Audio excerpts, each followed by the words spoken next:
बिस्मिल्लाहिर्रहमानिर्रहीम, अस्सलाम वालेकुम। Program let's ask with KR के साथ मैं हूं आपका मेज़बान काशिफ रफ़ीक और इस वक्त मैं मौजूद हूं आगोश हाला में।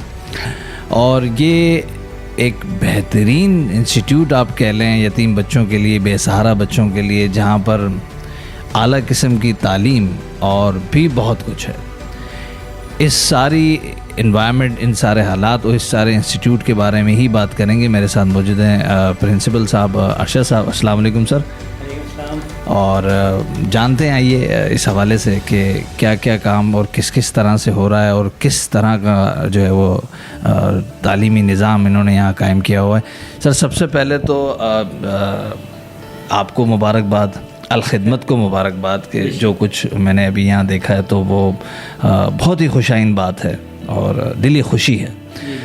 और इस हवाले से फरमाइए कितनी स्ट्रेंथ है, कितने स्टूडेंट हैं यहाँ पर और कहाँ से उनका ताल्लुक़ है? जी, मेरा नाम अरशद जावेद आसिफ है। मैं बतौर प्रिंसिपल अलखिदमत स्कूल हाला में काम कर रहा हूँ। हमारे पास इस वक्त 142 बच्चे ज़ेरे निगरानी हैं। इनको पढ़ाने के लिए हमारे पास तकरीबन 15 का तदरीसी स्टाफ़ है। हमारे पास बच्चे तकरीबन तमाम सिंध के मुख्तलिफ़ अज़ला से आते हैं। कुछ हमारे पास बलूचिस्तान के बच्चे भी ज़ेरे तालीम हैं। हमारे पास जो फ़िज़िकल रिसोर्सेज में है, हमारे पास लाइब्रेरी भी है, हमारे पास state of the art computer labs हैं, एक्टिविटी रूम है, हमारे पास कुछ शादा कमरे जमात हैं। इसके अलावा हमने बच्चों के बैठने के लिए बेहतरीन फर्नीचर उनको मुहैया किया हुआ है। शायरी के इंतखाब पर मुश्तमिल प्रोग्राम वक़ार सुखन देखिए हर जुमेरात की रात 9 बजे सिर्फ जेम्स टीवी पर। अर्शद साहब, अच्छा मैं चाहूँगा कि अभी हम जो हॉस्टल वाला एरिया है और आपका मैस वगैरह है वो हम एक बार विज़िट करें।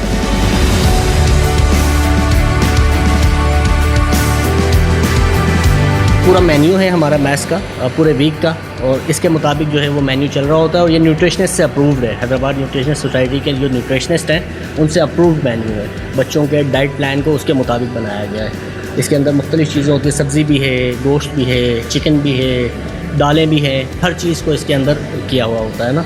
और साथ के साथ फ्रूट भी शामिल है और दूध का गिलास लाजमी बच्चों को जो है वो दिया जाता है। खाने की रूटीन इनकी ये है कि सुबह बच्चे जो है तकरीबन 7 बजे से 7:30 पौने 8 के दरमियान जो है वो ब्रेकफास्ट का उनका टाइम होता है। वार्डन्स की निगरानी में आते हैं। यहाँ बच्चों की टीमें बनी हुई हैं, कमेटियाँ बनी हुई हैं जो सर्व भी करती हैं तमाम बच्चों को, और उसके बाद वहाँ उनके जाने के बाद वो तमाम चीज़ें उठा के किचन तक पहुँचाती हैं और उसके बाद खुद नाश्ता करके चले जाते हैं। बच्चे अपनी कैटेगरी के हिसाब से आएंगे। जूनियर बच्चों की कैटेगरी जो है वो पहले आती है क्योंकि उनकी स्कूल से छुट्टी पहले हो जाती है, तो वो पहले आके नाश्ता करके चले जाते हैं। क्योंकि मैथ्स में हमारे पास जो इंतज़ाम है वो 100 बच्चों की सिटिंग का है। बच्चों की तादाद हमारे पास 130 प्लस है। और फिर कुछ बच्चे खाना खिला रहे होते हैं, तो 2 शिफ्टें लगती हैं जिसके अंदर पूरा खाने का पूरा निज़ाम हमारा चल रहा है। ब्रेकफास्ट के बाद फिर जो है 2 बजे लंच है। ठीक है, लंच के लिए बच्चे आएंगे। पौने 2 बजे नमाज़ होती है, तो बड़े बच्चे जो है वो नमाज़ पहले पढ़ते हैं, लंच बाद में करते हैं। छोटे बच्चे जो है वो लंच पहले करते हैं, नमाज बाद में पढ़ते हैं। अच्छा, ये किचन का हिस्सा है, अगर अहमद यहाँ से दिखा दें।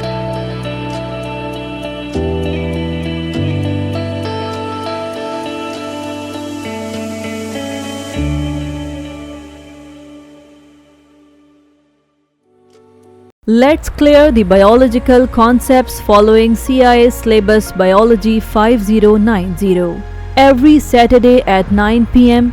only on GEMS TV। रफ़ीक साहब, ये फरमाइए, ये 3 फ्लोर हैं। एक तो इन फ्लोर के हवाले से बताइए कितने कितने रूम्स बने हैं। दूसरा ये कि क्या तीनों ब्लॉक को एक ही एडमिन देख रहे होते हैं या अलग अलग उसको फ्लोर को देख रहे होते हैं? एक कैटेगरी होती है जूनियर बच्चों की जिसमें 5 से 8 साल तक के जो बच्चे होते हैं वो होते हैं, और उनको फॉस्टर मदर्स केयरिंग कर रही होती हैं। और 15 बच्चों पे एक फॉस्टर मदर होती है जो उनको उनकी केयर कर रही है। तो हमारे उसके बाद दूसरी जो कैटेगरी है हमारी वो है राइजिंग चिल्ड्रन। तो वो है 9 साल से लेके 12 साल तक की कैटेगरी। उस कैटेगरी के अंदर वार्डन हमारे देख रहे होते हैं।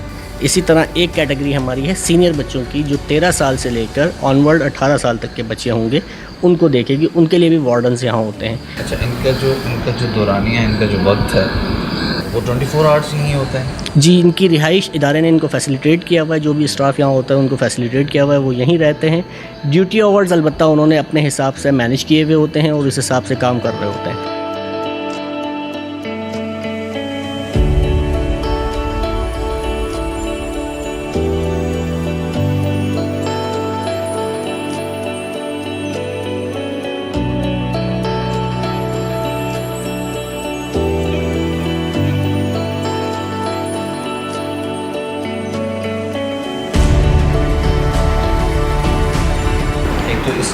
डिस्पेंसरी की एक्सेसिबिलिटी बताएंगे, तीनों फ्लोर के लिए या अलग अलग फ्लोर पे बनी हुई है? बिस्मिल्लाह असल में ये डिस्पेंसरी जो है ये हमारे पूरे हॉस्टल ब्लॉक और पूरे आगोश के लिए बनी हुई है। इसका बुनियादी मकसद ये है कि कोई भी बच्चा अगर कोई भी उसको फ़ौरी तौर पे तिब्बी इमदाद की ज़रूरत पड़ती है तो उसको यहाँ ला के उसको जो भी मेडिकेशन हो सके वो उसको कर दी जाए। मैं ये पूछना चाह रहा था, जैसे यहाँ पर सिरप्स भी रखी हुई, मेडिसिन सारी रखी हुई है, तो जो बच्चा दूसरी या तीसरी जमात का है या पहली जमात का है तो जाहिर है क्या उसके लिए हम उसको दवाई दे देंगे या उसके लिए कोई और देखभाल के लिए? नहीं, इसमें ये होता है कि किसी भी बच्चे को हम खुद दवाई नहीं देते कि सिरप उसके हवाले कर दिया हो। उसका जो पूरा मेडिकेशन का चार्ट होता है उसके मुताबिक हमारा जो एक वार्डन है उसकी रिस्पांसिबिलिटी है कि वो उस बच्चे को उस टाइम चार्ट के मुताबिक यहाँ लाएगा, उसको उसकी मेडिकेशन करेगा और उसकी फ़ाइल में एंट्री करेगा। डॉक्टर यहाँ पर रैंडमली विज़िट पर होते हैं, DHO मटियारी उन्होंने जो है वो यहाँ के आगोश हाला के लिए डॉक्टर किए हुए हैं। विज़िट के ऊपर वो हमारे पास आते हैं, 15 दिन से 20 दिन से वो विज़िट करते हैं और जो भी उस वक्त सिचुएशन होती है, केस ऑफ इमरजेंसी अगर ऐसा कुछ हो जाए अल्लाह ना करे तो आपके पास व्हीकल है जो हॉस्पिटल PPHI लेके जाते हैं, तालका हॉस्पिटल है यहाँ मौजूद, वहाँ लेके जाते हैं। इस तरह के कुछ डॉक्टर्स हैं जिनको हम दिखाते हैं। ये पूरा एक मेडिकल चार्ट होता है बच्चे का, मेडिकेशन का पूरा रिकॉर्ड बन रहा होता है हर बच्चे का। ये बच्चे का नाम होता है, उसके अंदर इस बच्चे को कौन सी दवाई डॉक्टर ने प्रिस्क्राइब की थी और कब कब दी गई है ना, और किस तारीख के, ये बिल्कुल इस तरह से पूरा चार्ट बन रहा होता है। ये देखें पूरा चार्ट बन रहा होता है कि इस बच्चे को ये मेडिसिन जो है वो दी गई है, इतने बजे दी गई है, ताकि वो एक रिकॉर्ड का हिस्सा रहे, हिस्ट्री का हिस्सा रहे।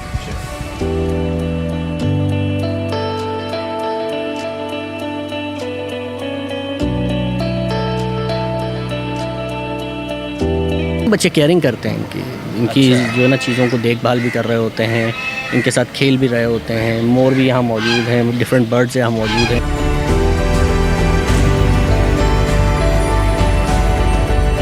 हमारे पास जो करिकुलम है वो निसाब है, वो आफाक का हम चलाते हैं। बच्चों के पास कोई बैग्स वगैरह नहीं होते, वो यहाँ पे जदीद तर्ज़ तलीम के हिसाब से उनके पास हमने उनको लॉकर्स दिए हुए हैं जो उनकी एक स्पेस उनको देते हैं जहाँ पे वो अपनी क्लास में वो वुडन फ्रेम्स हैं जो बच्चों की क्लास रूम में होते हैं, उनके लिए एक्सेसिबल होते हैं। बच्चे अपनी किताबें, कापियाँ, स्टेशनरी सब कुछ वहाँ पे रखते हैं। सुबह में स्कूल पढ़ते हैं, शाम को ट्यूशन के लिए आते हैं, तो उन्हीं लॉकर्स के ज़रिए से जो उनके पास की होती हैं उससे इस्तेमाल करते हैं। और हम तो कंफर्ट के साथ साथ हम उनको तालीम दे रहे हैं। हमारे पास जो टीचर्स हैं वो मकामी ही हैं और ज़्यादा हाई क्वालिफाइड नहीं हैं, कि हमारा यकीन है कि हम रॉ टैलेंट को लेके उसको पॉलिश कर सकते हैं। कि कितनी क्लास है, कौन सी क्लास है स्टार्टर? जी, हमारे बिल्कुल ये प्री प्राइमरी से लेके मिडिल तक का है और मुस्तकबिल करीब में हम इसको इंशाल्लाह सेकेंडरी और हायर सेकेंडरी तक लेके जाने का इरादा रखते हैं। अच्छा, दूसरा कि कंप्यूटर लैब जो आपने इसका जिक्र किया, तो कंप्यूटर लैब में एक्सेसिबिलिटी जो है वो पहली जमात से लेकर 8वीं तक के बच्चे के लिए है या वो सिर्फ 6ठी 7वीं 8वीं बच्चों के लिए? जी, हमारी कोशिश है कि क्योंकि कंप्यूटर या मोबाइल जिस ज़माने में ये बच्चे पैदा हुए हैं वो उन्होंने देखा हुआ है, तो हमने बच्चों को क्लास 1 से लेके 8 तक सबको ही कंप्यूटर की क्लासें दी हैं।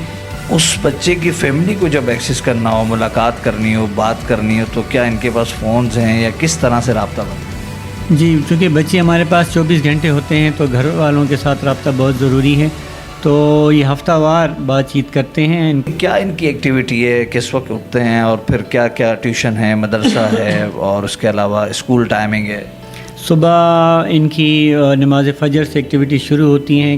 कुछ बच्चे जो बड़े हैं वो उसके बाद नाज़रा कुरान करते हैं, फिर स्कूल की तैयारी है, स्कूल की तरफ आना। ये इसके बाद इनका रूटीन में लंच होता है, ज़ोहर की नमाज़, उसके बाद थोड़ा सा रेस्ट का वक्त और शाम को हम इनकी ट्यूशन करवा के रात की नमाज। और अर्शद साहब, एक तो ये कि आगे की डेवलपमेंट्स क्या हैं उस हवाले से फरमाइए, और दूसरा सवाल मेरा इसी के साथ है कि अभी ये जो इंस्टीट्यूट है वो 8वीं जमात तक है, तो ये 8वीं तक ही रहेगा या इससे आगे जाना है इसने?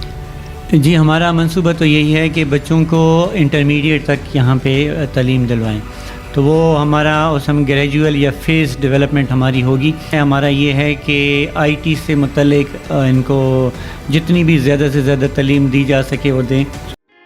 शायरी के इंतखाब पर मुश्तमिल प्रोग्राम वक़ार सुखन देखिए हर जुमेरात की रात 9 बजे सिर्फ जेम्स टीवी पर। इस इदारे के साथ अगर कोई एसोसिएट करना चाहे तो उनके लिए आपका क्या पैगाम है? हमारा यही मकसद है कि लोग आएँ, हमारे तमाम माहौल को देखें, किसी भी वक्त आएँ, हम कोई स्पेशल प्रिपरेशन नहीं करते, जिस वक्त भी आएँ उनको ये दावत है। जो भी जुड़ना चाहे वो हम उनको खुशामदीद कहते हैं।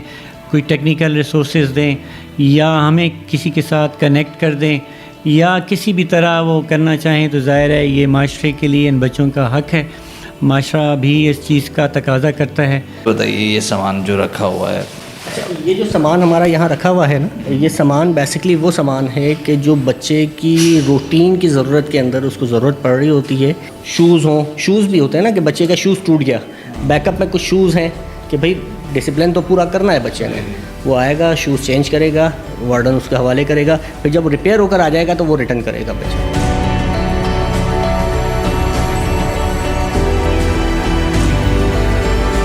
तो मुख्तलिफ गेम्स हम यहाँ करवा रहे होते हैं। बच्चों की फ़िज़िकल नीड का भी ख्याल रखना पड़ता है, फ़िटनेस का भी ख्याल रखना पड़ता है, तो इसको भी हम डेवलप कर रहे हैं। ये इंडोर गेमिंग एरिया है और यहाँ मुख्तलिफ़ किस्म के मेंटल गेम भी और फिज़िकल गेम्स भी जो है वो हम यहाँ लेकर आ रहे हैं।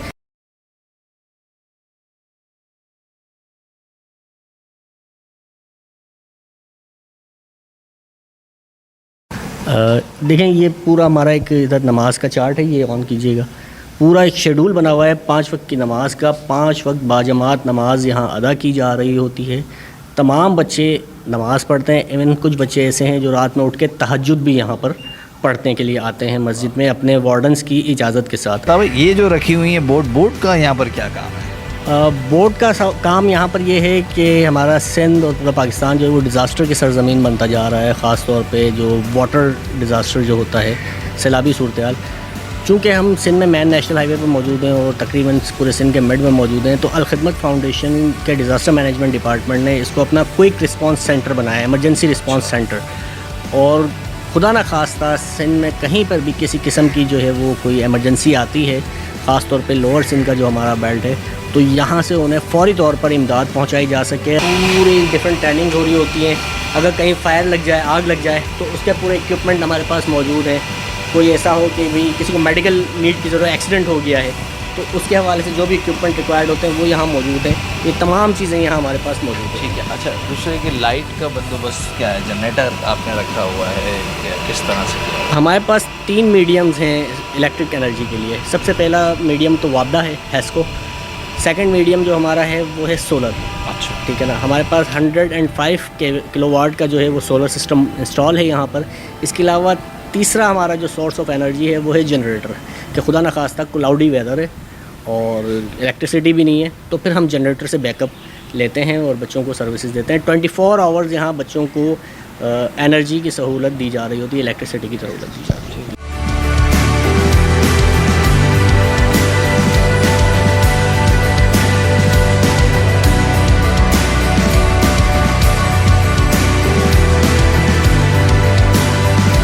जी तो नाज़रीन, मैं आज मौजूद था आगोश हाला में और मेरे साथ मौजूद थे प्रिंसिपल साहब और एडमिन तहा रफ़ीक साहब। और आज का प्रोग्राम सिर्फ इसलिए बनाया गया और ये सारा कुछ स्टोरी बनाई है कि लोगों तक आगोश का काम पहुँचे और अल-खिदमत का काम पहुँचे कि किस तरह से शहर से दूर और सिंध के ख़ास तौर पे जो मुस्तहिक बच्चे हैं, जो शायद अच्छी ज़िंदगी या अच्छी तालीम हासिल नहीं कर सकते, उनके लिए इतना बड़ा प्लेटफॉर्म यहाँ पर बनाया गया है और कई अरसे से ये काम सारा चल रहा है। इंशाअल्लाह ताला किसी और प्रोग्राम में आपसे मुलाकात होगी। तब तक के लिए अपने मेज़बान काशिफ़ रफ़ीक को दीजिए इजाज़त और देखते रहिए जेम्स टीवी।